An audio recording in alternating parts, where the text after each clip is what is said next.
చందమామ కథ పురుషోత్తమ క్షేత్రం. మాలవ దేశానికి ప్రభువు ఇంద్రద్యుమ్న మహారాజు. ఆయన మంచి హృదయం కలవాడు. ప్రజను కన్న బిడ్డలలాగా చూసుకునేవాడు. గాఢమైన విష్ణుభక్తుడు కావటం చేత ఆయనను పురుషోత్తముడు అని కూడా పిలుస్తూ వచ్చారు. ఒకప్పుడు పురుషోత్తముడు దేశంలో గల దివ్యక్షేత్రాలన్నీ దర్శించుకు రావాలని అనుకున్నాడు. ఈ ఉద్దేశంతో ఆయన తన రాజ్యాన్ని మంత్రులకు అప్పగించి పురోహితుణ్ణి మాత్రం వెంట పెట్టుకుని బయలుదేరాడు. అనేకమైన ప్రసిద్ధ క్షేత్రాలు దర్శించుకుంటూ పోయి కొన్నాళ్లకు ఒక చిత్రమైన ప్రదేశం చేరుకున్నారు.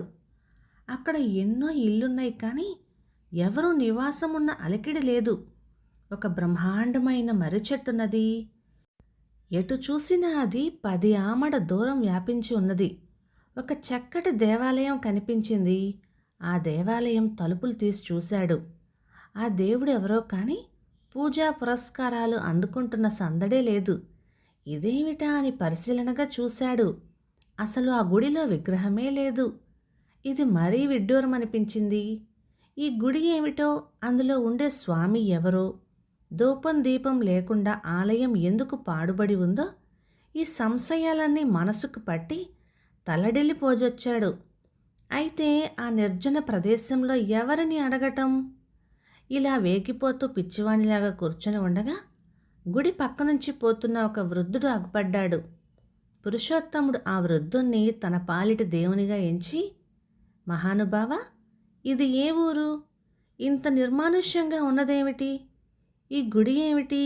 గుడిలో ఏ విగ్రహము లేకపోవటం ఏమిటి అంటూ ఆత్రంతో ప్రశ్నించాడు. అందుకు ఆ వృద్ధుడు, అబ్బాయి, ఈ గొడవంతా చెబుతూ కూర్చోవటం నీకు నాకు పని చెరుపే.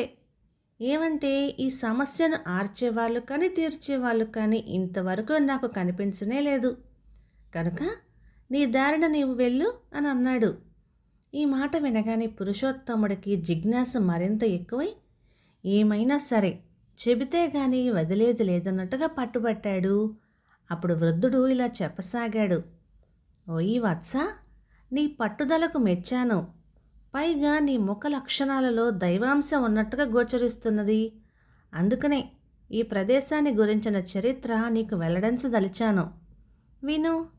ఈ ప్రదేశం చాలా మహిమ కలది. ఈ మర్రి చెట్టు కింద నివసించే వారికి పాపాలన్నీ తొలగిపోయి సమస్త సుఖములతోనూ తులతూగుతూ ఉంటారు. అదిగో ఆ కనిపిస్తూ ఉన్న సరోవరంలో దేవతలు స్నానం చేసేవారుట. ఎంతోమంది భక్తులకు కేవలము శ్రీ మహావిష్ణువే అందులో ప్రసన్నమై ఉన్నాడట. ఉత్తర దిశన కనిపించేది కేశవాలయం. ఆ కేశవుణ్ణి దర్శిస్తే స్వర్గమే లభించేదట.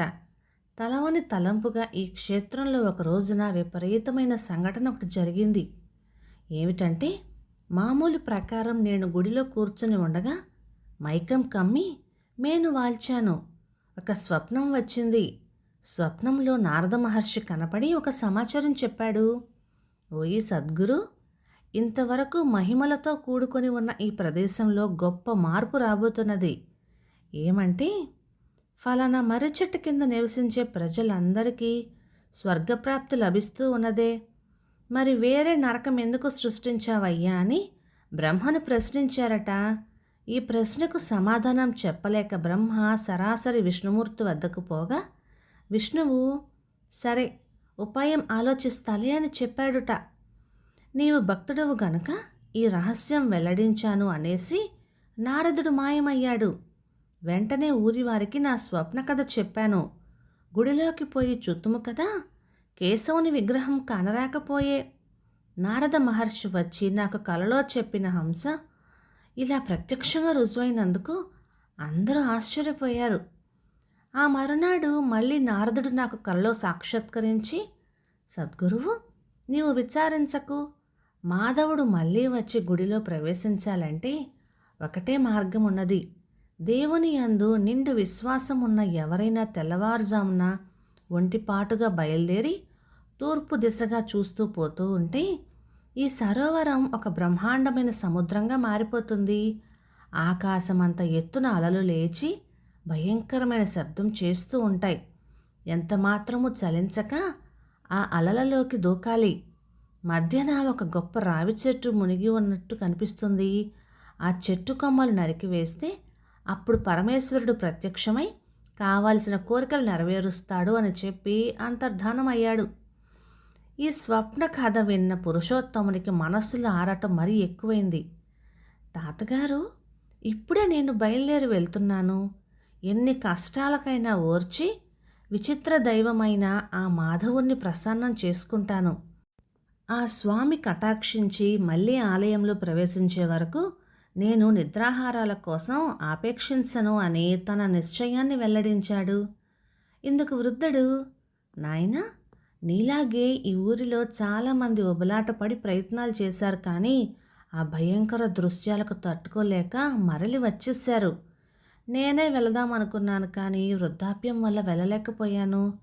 మరో విగ్రహమైనా ప్రతిష్ఠించుదామంటే ఎన్నిసార్లైనా ప్రతిష్ఠించిన విగ్రహం అదృశ్యమైపోతూనే వచ్చింది, కానీ నిలవటం లేదు. కనుక ఈ ప్రదేశంలో ఉండటం ఇక క్షేమం కాదు అని ఇల్లు వాకిళ్ళు విడిచి ప్రజలంతా మరొక చోటుకు పోయారు. ఎన్ని విధాల వాళ్ళకి నచ్చచెప్పినా లాభం లేకపోయింది. ఏనాటికైనా ఒక సమర్థుడు రాకపోతాడా, మళ్ళీ మాధవుణ్ణి రప్పించలేకపోతాడా అనే నమ్మకంతో అటువంటి కుతూహలుడికి ఈ వివరాలు చెప్పిపోదామనే ఉద్దేశంతో నేనొక్కడిని ఇక్కడే ఉండిపోయాను అని చెప్పి ముగించాడు. ఈ మాటలు విన్నదే పురుషోత్తముడు మరీ తొందరపడ్డాడు. అప్పుడు వృద్ధుడు ఒక గొడ్డలి తెచ్చి ఇచ్చి అతన్ని ఆశీర్వదించి పంపాడు. గొడ్డలి భుజాన వేసుకొని బయలుదేరాడు పురుషోత్తముడు. సరోవరము మాయమైంది. గొప్ప శబ్దం చేసుకుంటూ లెక్కలేని అలలతో సముద్రం కనపడింది. బ్రహ్మాండమైన అలల మధ్యన ఒక గొప్ప రావి చెట్టు మునిగిపోతున్నట్టుగా కూడా కనిపించింది.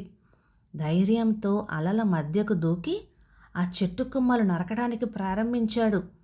సూర్యచంద్రులను పోలిన ఇద్దరు దివ్య పురుషులు ప్రత్యక్షమై, ఏమయ్యా, నీవెవరు? ఈ మహావృక్షాన్ని ఎందుకిలా పడగొట్టి వేస్తున్నావు అంటూ గద్దించబోగా ఇంతవరకు జరిగిన సమాచారం అంతా పురుషోత్తముడు వారికి వినిపించాడు. అందులో ఒక ఆయన, అబ్బాయి, నీ దీక్షకు ఆసక్తికి సంతోషించాము. ఇదిగో ఈయన మహాశిల్పి. నీవు దేనికోసమైతే తప్పించుతున్నావో ఆ విగ్రహం చేయటానికి ఈయనొక్కడే సమర్థుడు అని చెప్పి మాయమయ్యాడు. పురుషోత్తముడు చూస్తూ ఉండగానే అతడు నరికి పడవేసిన కొమ్మలతో ఆ శిల్పి 3 విగ్రహాలు చెక్కి రాజుకు చూపాడు. భక్తాగ్రేసరా, ఇది కృష్ణుని విగ్రహం, ఈయన బలరాముడు, ఈమె సుభద్రాదేవి అని చెప్పి అంతర్ధానమయ్యాడు. పురుషోత్తముడు ఆ విగ్రహాలకు సాగిలబడి వేడుకునేసరికి అందులో నుంచి కృష్ణ విగ్రహం నిజ స్వరూపంతో ప్రసన్నమయ్యి, ఇంద్రద్యుమ్న, నీ పట్టుదలకు మెచ్చాను. ఈ క్షేత్రం నీ పేరునే శాశ్వతంగా ఉండిపోతుంది. ఈ మర్రి చెట్టుకి నైరుతి భాగాన ఉండే మండపం దగ్గర నన్ను ఆవాహనం చేసి ఆషాఢ మాస శుక్లపక్షంలో పంచమి తిథి మకా నక్షత్రం మందు ప్రారంభించి 7 రోజులు దీక్షగా పూజించిన వారికి పునర్జన్మే లేదు. నీవు 10,900 ఏళ్ళు పాలించిన తర్వాత పరమపదం చేరుకోగలవు అని చెప్పి అదృశ్యమైనాడు. ఇంద్రద్యుమ్నుడు అతి వైభవంతో ఆ 3 విగ్రహాలను తీసుకొని పోయి గుడిలో ప్రతిష్ఠించాడు. భయంకరమైన సముద్రం మాయమై మహిమగల సరోవరం మళ్ళీ ఎప్పట్లాగా ఏర్పడి ప్రజలకు క్షేమం చేకూర్చింది. అప్పటినుంచి ఈ పురుషోత్తమ క్షేత్రం దివ్య క్షేత్రాలలో ఒకటై ఉన్నది. కథ సమాప్తం. ఇక ఈ కథ 1951 మే నెల చందమామలో వచ్చింది. రచయిత చిట్టిబాబు గారు పరశువాక నుంచి. ఇక ఈ కథ మీకు నచ్చితే లైక్ చేయండి, షేర్ చేయండి. ఇలాంటి మంచి తెలుగు కథల కోసం మన ఛానల్ని సబ్స్క్రైబ్ చేయండి. Thank you.